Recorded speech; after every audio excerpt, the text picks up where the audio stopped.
you need to pause everything you're doing right now.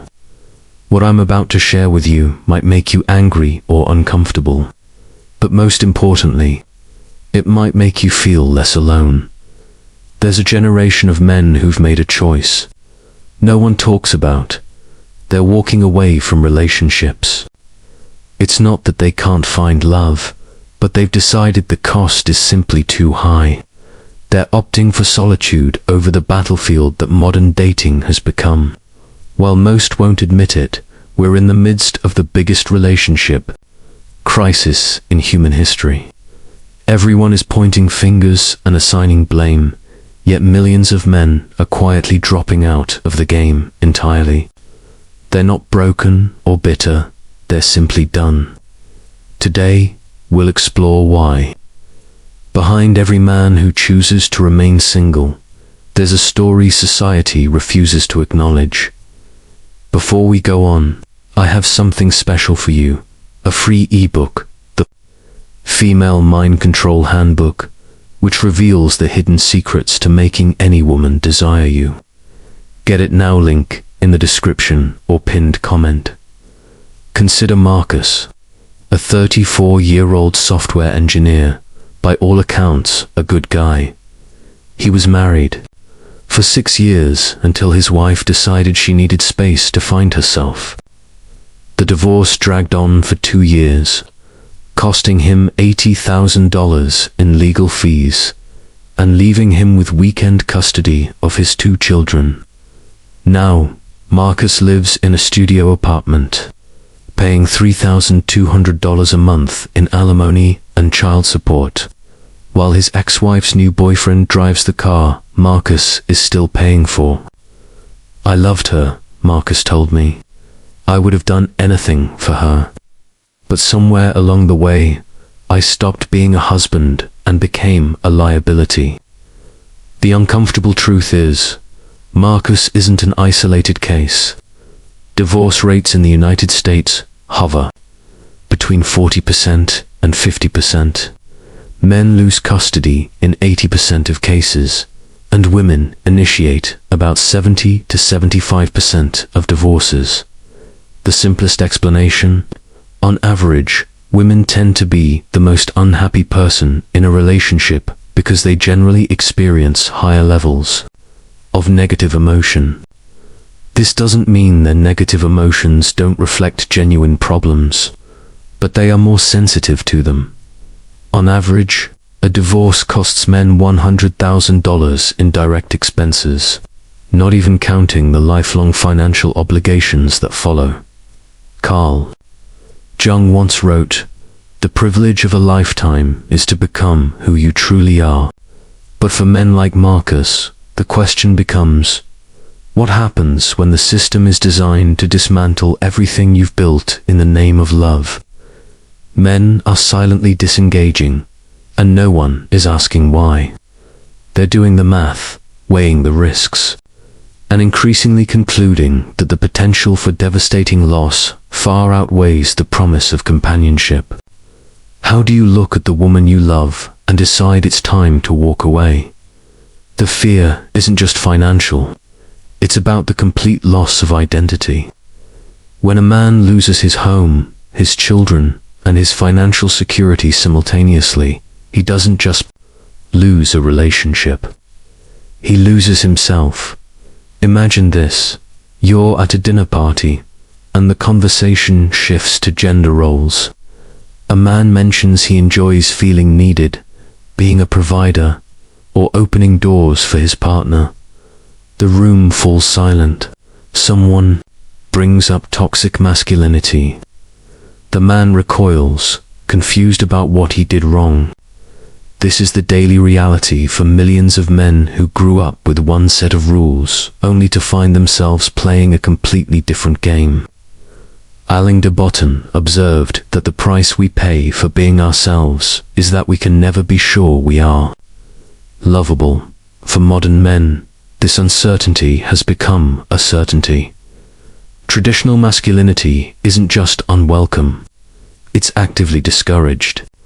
Traits previous generations of men were taught to cultivate: stoicism, a provider mindset, protective instincts are now labeled problematic. Men are told to be vulnerable, but not too vulnerable, strong, but not too strong, emotional, but not in the wrong way.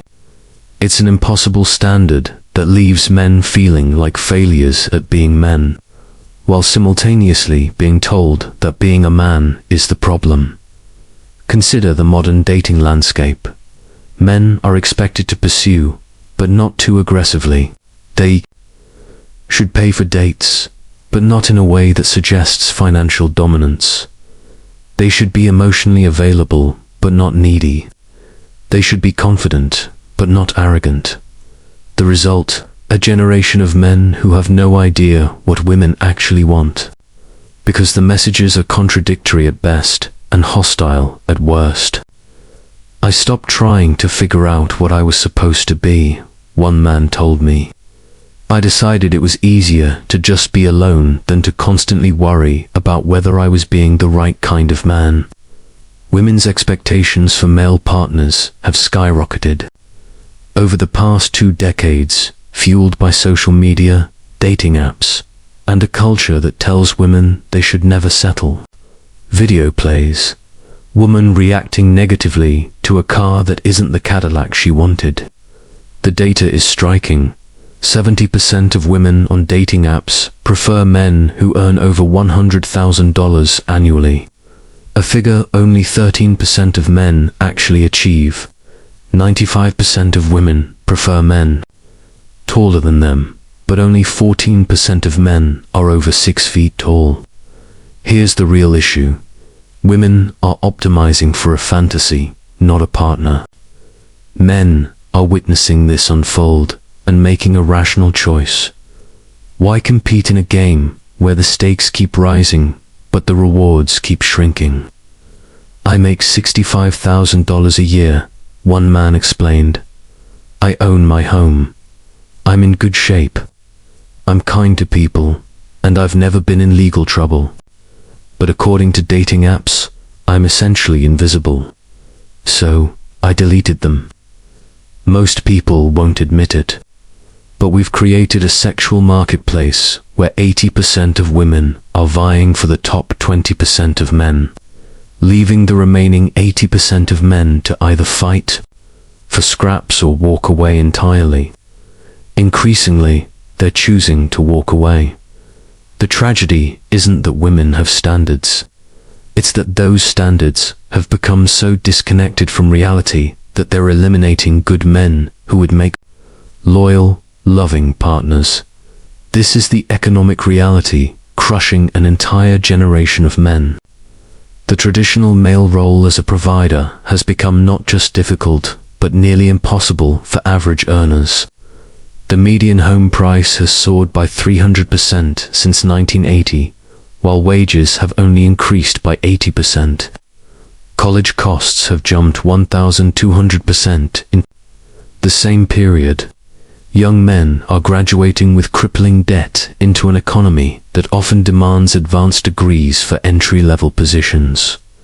Meanwhile, for the first time in history, women are outturning men in most major cities. They're buying homes, building careers, and creating the lives they desire without waiting for a man to provide. While this should be celebrated, it has also created an unspoken crisis of purpose for men who were raised to believe their value stemmed from their ability to provide.